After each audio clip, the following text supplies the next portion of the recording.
రాష్ట్రంలో కూడా అలా అసలు అయ్యింది. ఎవరు ఎందుకు అసలు ఏం మాట్లాడట్లేదు? ఇది మా ఒక్క ప్రాబ్లం కాదు, ఓన్లీ మా మెడికోస్, మా డాక్టర్స్ మేమైనా పోరాడాలి. మీరందరూ ఎందుకు పోరాడట్లేదు? మేము అరుస్తున్నప్పుడు ఎందుకు జనాలు ఎవరు రావట్లేదు? ఇది మా ఒక్క ప్రాబ్లమా? నిర్భయ అప్పుడు అందరూ వచ్చారు కదా, ఇప్పుడు ఎందుకు రావట్లేదు? అసలు ప్రాబ్లం ఏంటి? మాది మేమే చూసుకుంటే మీకు ఎవ్వరు రక్షించేది ఎవరు? ఇప్పుడు మీ కోరికలు దేవుళ్ళు తీరకపోతే పూజాన్ని కొడతారా? అలాంటప్పుడు మేము చేయకపోతే మా డాక్టర్లు ఎందుకు కొడుతున్నారు? మీరు మేము ఏం చేయాలి? మాకు అసలు అర్థం కావట్లేదు. ఇప్పుడు మీరు అందరూ కూడా ఎందుకు ప్రైవేట్ హాస్పిటల్స్కి వెళ్తారు? గవర్నమెంట్ హాస్పిటల్స్ ఎందుకు రాదు? అక్కడ మంచి ట్రీట్మెంట్ అవ్వట్లేదు, అక్కడ ఫెసిలిటీస్ లేవండి. ఫెసిలిటీస్ లేకపోతే అసలు మేమన్నా ఏం చేయాలి? మాకు ఫెసిలిటీస్ కావాలి, మాకు సెక్యూరిటీ కావాలి. ఇప్పుడు ప్రతి ఒక్క మెకానిక్ కన్నా రాత్రి రెస్ట్ తీసుకుంటాడు, ఒక డాక్టర్కి ఎందుకు రెస్ట్ వద్దు? ఎందుకు 30 hours డ్యూటీ చేయాలి? 36 hours 48 hours వస్తుంది. మేము ఎందుకు చేయాలి అంతసేపు? మాకు రెస్ట్ అంటూ ఉండొద్దా?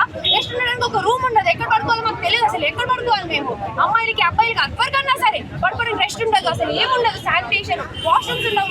మా ఒక్క హాస్పిటల్ అనే కాదు, కోల్కతా ఆర్జీ కాలేజ్ అనే కాదు, ప్రతి హాస్పిటల్ ఎక్కడా లేదు. పేషెంట్స్ వచ్చి ఎవరుకుంటున్నాం మాకు అసలు సంబంధమే లేనట్టు ఎందుకుంటున్నారు? మీ అందరి ప్రాబ్లం కూడా మీ కూతురు కూడా ఇలానే అవుతుంది. మీరు ఇలానే సైలెంట్ ఉంటారా? మీరు అరవరా? మీరు ఎందుకు ఇలా ఉంటున్నారు? ఇప్పుడు ఎందుకో మా కాలేజ్ లో మా ఆర్ట్స్ దగ్గర చాలా సార్లు ఈ రీజింగ్ అవుతుందని చెప్తూనే ఉన్నాం. కలెక్టర్ కి చెప్పాం, మున్సిపల్ వాళ్ళకి చెప్పాం, అందరికి చెప్పాం, ఎస్పీకి అందరికి చెప్పాం. ఇప్పటివరకు ఏం కాలేదు. లాస్ట్ ఇయర్ నవంబర్ నుంచి రిపీటెడ్ గా 50 కేసెస్ ఈ రీజింగ్ అవుతూనే ఉన్నాయి. చెప్తున్నాను ఒక సీసీ కెమెరా పెట్టండి అంటే దూరంగా ఉంది కాలేజ్ అంటే మా తప్ప. కాలేజ్ అంత దూరం తిరుమల ఆర్ట్స్ దగ్గర ఉంది, అక్కడ సీసీ కెమెరాస్ ఉండవు, స్ట్రీట్ లైట్స్ ఉండవు. మేము అప్పటికి 6:30 వరకు వచ్చినా కానీ అక్కడ అసలు లైట్స్ ఉండవు. ఎలా ఉండాలి? మేము కూడా ఈ రీజింగ్ ఇప్పుడు ప్రభుత్వం నేను బాగా దృష్టిలో పెట్టుకొని ఏదో ఒకటి చేయాలని కోరుకుంటున్నాము. మీరు ఈ టీచింగ్ జరిగితే పోలీస్కి ఏమైనా కంప్లైంట్ చేసిందా?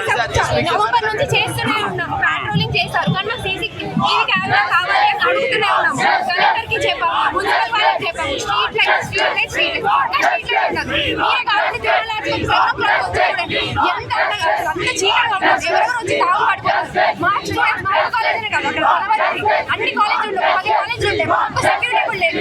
ఫిజికల్ పెట్టడానికి ఏంటి అర్థం కావాలి. మాకు సేఫ్టీ కావాలి. మా పేరెంట్స్ ఎక్కడి నుంచి దూరంగా పంపించేప్పుడు మాకు కామాత్రం భద్రత అది కూడా ఉస్మానియా కాలేజ్ పెద్దకోళ్ళు సభాలని ఉండదు కదా. సెక్యూరిటీ లేకపోతే మేము ఎలా చెప్తాం? మా స్టూడెంట్స్ కి కావాలి. మాకు సీసీ కెమెరా, స్ట్రీట్ లైట్స్